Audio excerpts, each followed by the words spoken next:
জন্য খুবই important chapter. চলে আসি, শুরুতে আমরা কতগুলি মডেল সম্পর্কে একটু জানবো। পরমাণুর গঠন আঁকার আগে আমরা কতগুলি মডেল বা পরমাণুর কতগুলি মডেল আগে ভাবা হয়েছিল, যেমন থমসন মডেল বলা হয়। এই থমসন মডেল হচ্ছে ওয়াটারমেলন মডেলও বলা হয়, কিন্তু এই ধরনের মডেলগুলি বেশি ইলেকট্রন আছে এমন পরমাণুর ক্ষেত্রে খুব বেশি কার্যকর হয়নি। চলে আসি তারপর রাদারফোর্ডের।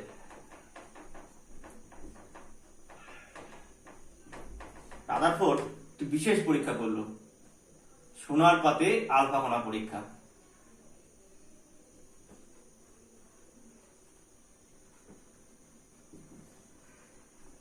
সোনার পাতে আলফা কণা বিচ্ছুরণ পরীক্ষার মাধ্যমে উনি কতগুলি অনুসিদ্ধান্ত আসলো গঠন সম্পর্কে। কি যেমন পরমাণুর বেশিরভাগ স্থান ফাঁকা, এবং পরমাণুর নিউক্লিয়াস বা কেন্দ্র করে একটি বিশেষ স্থান আছে যেখানে কি বলছে প্রোটন নামে একটি বিশেষ কণা থাকে, এবং যেখানে পরমাণুর সমস্ত ভর বর্তমান বা কেন্দ্রীভূত। এবং উনি একটি কথা বললো যে পরমাণু নিউক্লিয়াসের বাইরে কতগুলি নির্দিষ্ট কক্ষপথে বা বৃত্তাকার কক্ষপথে ইলেকট্রনগুলি আবর্তন করে। সেটাই ছিল হচ্ছে রাদারফোর্ডের পরমাণু মডেল।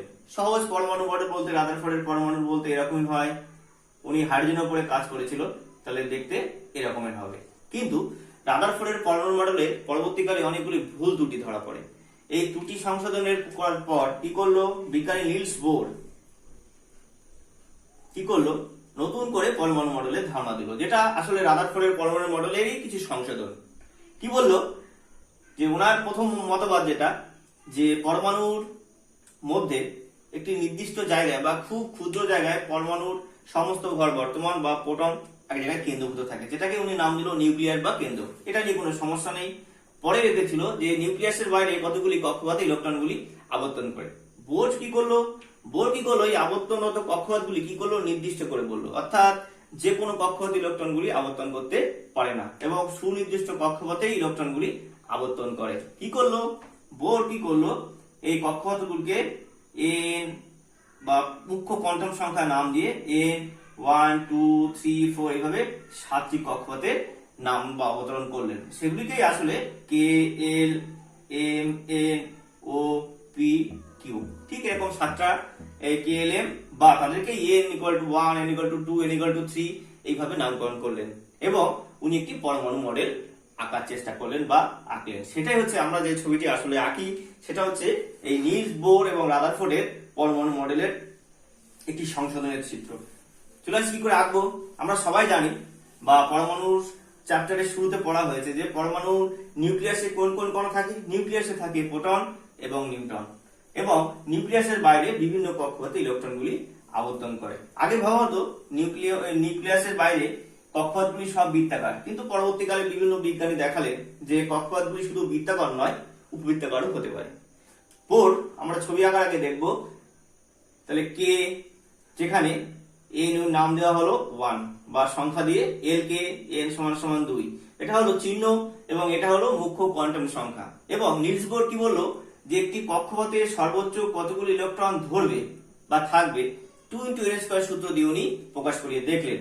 এবং কেমন করে এটা হিসাব করতে আমরা দেখি, এন হচ্ছে মুখ্য কোয়ান্টাম সংখ্যা, তো যদি কে হয় তাহলে কে কক্ষে কত ইলেকট্রন ধরবে, তাহলে এন এর মান বসাবো 1 × 1² সমান সমান হচ্ছে 2। তাহলে কে কক্ষে সর্বোচ্চ কতগুলো ইলেকট্রন ধরতে পারে বা থাকতে পারে, সেটা হচ্ছে 2।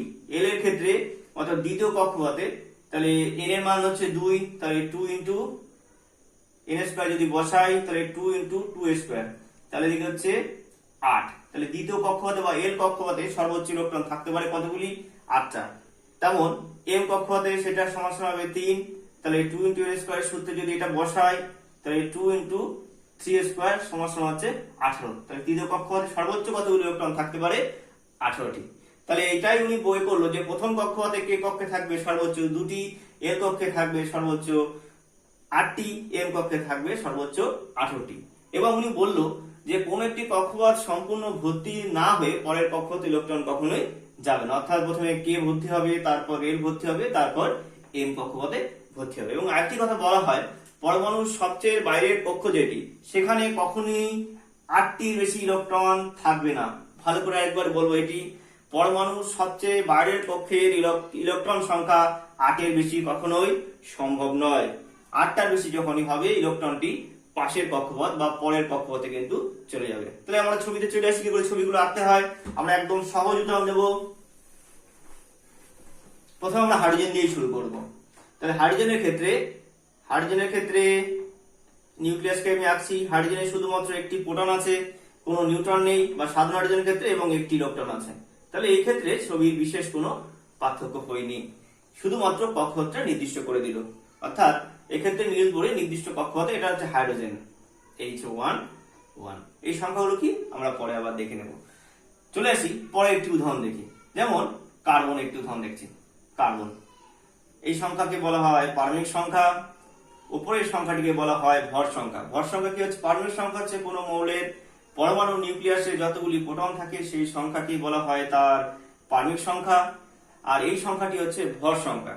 ভর সংখ্যা হচ্ছে নিউক্লিয়াসে অবস্থিত প্রোটন এবং নিউট্রনের যোগফল। অর্থাৎ এখানে প্রোটন, নিউট্রন, ইলেকট্রন গুলো আমি হিসাব করে নেব। তাহলে প্রোটন আছে কটি? 6টি। আমরা জানি কোনো পরমাণুতে যতগুলি প্রোটন থাকে ততগুলি ইলেকট্রন থাকে, কারণ পরমাণু সাধারণত কি হয়? নিস্তড়িত হয়। তাহলে প্রোটন 6টা থাকলে ইলেকট্রনও 6টা। এবং নিউট্রন কি করে নির্ণয় করতে হয়? ভর সংখ্যা থেকে পারমাণবিক সংখ্যা বা প্রোটন সংখ্যা বিয়োগ করলে আমি কি পেয়ে যাব? নিউট্রন সংখ্যা পেয়ে যাব। ভালো করে খেয়াল রাখবো, প্রোটন হচ্ছে পজিটিভ চার্জ যুক্ত, ইলেকট্রন হচ্ছে নেগেটিভ চার্জ যুক্ত, নিউট্রন হচ্ছে নিস্তড়িত বা এর কোনো চার্জ নেই। তাহলে ছবিটি আমরা কি করে আঁকবো? তাহলে ইলেকট্রন বিন্যাসের ক্ষেত্রে দেখবো। তাহলে প্রথমে আমি নিউক্লিয়াস থেকে আঁকছি। নিউক্লিয়াসের ভিতরে কি আছে? পজিটিভ চার্জ প্রোটন 6টি। নিউট্রনের কোনো চার্জ নেই বলে এন লিখলাম, বা শুধু গোল করে লিখলেও হয়। তাহলে এন সমান সমান কটি? 6টি। তাহলে কক্ষপথ কটি হবে? আমরা জানি প্রথম কক্ষপথে কটি ইলেকট্রন থাকে? প্রথম কক্ষপথ ইলেকট্রন সংখ্যা হচ্ছে 2টি, 1 2। তাহলে এটা এ কক্ষপথ ইলেকট্রন সংখ্যা হচ্ছে 2। তাহলে আমার হাতে ইলেকট্রন কটি থাকছে? আর থাকছে 4টি। তাহলে পরের কক্ষপথ ইলেকট্রন কটি যাবে? 4টি, 1 2 3 4। অর্থাৎ এটা হচ্ছে এল কক্ষপথ। সেখানে n = 1 বলি, n = 2।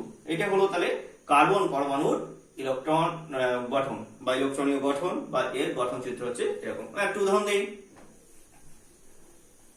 যেমন পরের উদাহরণটি দিচ্ছি হচ্ছে সোডিয়াম Na11, এটা হলো পারমাণবিক সংখ্যা, আর 23 হচ্ছে এর ভর সংখ্যা। এই সংখ্যাগুলো সবার ক্ষেত্রে নির্দিষ্ট। তাহলে এখানে প্রোটন আছে কটি? এই পারমাণবিক সংখ্যার সমান সমান হচ্ছে প্রোটন সংখ্যা, যতগুলি প্রোটন থাকে ততগুলি হচ্ছে ইলেকট্রন সংখ্যা। নিউট্রন সংখ্যার সমান সমান হচ্ছে এই ভর সংখ্যা মাইনাস পারমাণবিক সংখ্যা। তাহলে কটা আছে? 12টি নিউট্রন। তাহলে নিউক্লিয়াসটাকে আমরা আগে আঁকি। এই হলো পরমাণু নিউক্লিয়াস। তাহলে প্রোটন আছে কটি? 11টি। নিউট্রন আছে কটি? 12টি। তাহলে ইলেকট্রন হিসাবগুলো করি। প্রথম কক্ষে কটি ইলেকট্রন থাকে? 2টি, নির্দিষ্ট। তারপরে কটি থাকবে? তারপর ইলেকট্রন থাকবে হচ্ছে 8টি, 1 2 3 4 5 6 7 8। হাতি ইলেকট্রন পড়ে থাকলো কটা? 2 + 8 পড়ে থাকলো আর একটি। তাহলে পরের কক্ষপথ ইলেকট্রন কটি থাকবে? পরের কক্ষপথ ইলেকট্রন থাকবে একটি। তাহলে একটি এ কক্ষে থাকলো 2টি, এল কক্ষে থাকলো 8টি, এম কক্ষে থাকলো একটি। এভাবে আমরা ইলেকট্রন বিন্যাস দেখিয়ে থাকি বা পরমাণুর গঠন চিত্র অঙ্কন করি। আমি একটা উদাহরণ দেখাবো, যেটা হচ্ছে ক্লোরিন।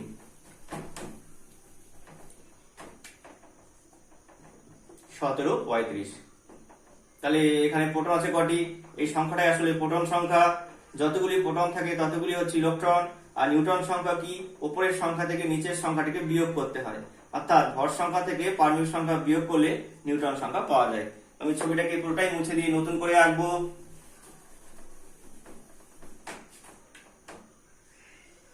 তাহলে প্রোটন আছে কটি?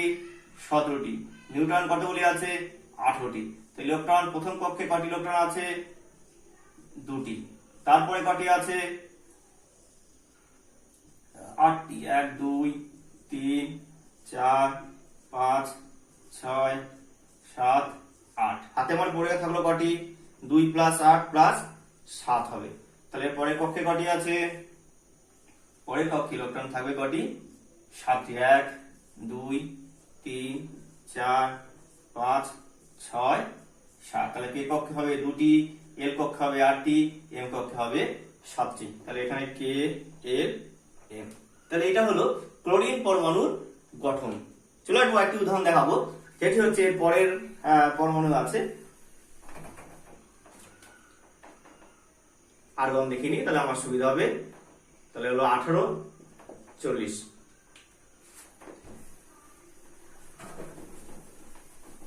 তাহলে প্রোটন আছে কটি? দেখতে পাচ্ছি এই সংখ্যা হচ্ছে প্রোটন সংখ্যা। ইলেকট্রন কটি থাকবে? 18টি। তাহলে নিউট্রন কটি? 40 মাইনাস 18। ঠিক আছে, তাহলে বিয়োগ করি 22টি। ঠিক আছে, তাহলে আমি এবার গঠনটিকে আঁকি।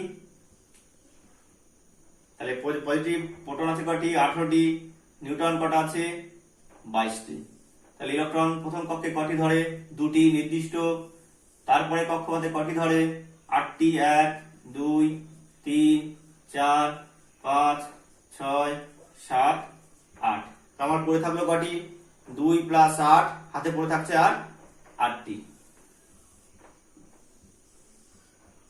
1, 2, 3, 4, 5, 6, 7, 8। তাহলে কে কক্ষে থাকলো 2টি, এল কক্ষে থাকলো 8টি, এম কক্ষে থাকলো আরো 8টি। তাহলে কে, এল,